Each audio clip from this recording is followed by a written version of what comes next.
আসসালামু আলাইকুম ওয়া রাহমাতুল্লাহি ওয়া বারাকাতুহু। আপনারা জেনে খুবই অবাক হবেন, যখন কোনো ব্যক্তি আল্লাহর প্রিয় হয়ে যায়, তখন আল্লাহ পাক আসমানের ফেরেশতাদেরকে তার সেই সুসংবাদ জানিয়ে দেয় যে, আসমানের ফেরেশতারা, তোমরা এই ব্যক্তিকে ভালোবাসো, কারণ আল্লাহ পাক এই ব্যক্তিকে ভালোবাসে।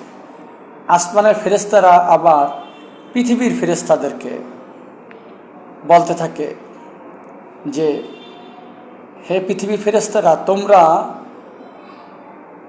এই ব্যক্তিকে ভালোবাসো, কেননা এই ব্যক্তিকে আল্লাহ পাক ভালোবাসে।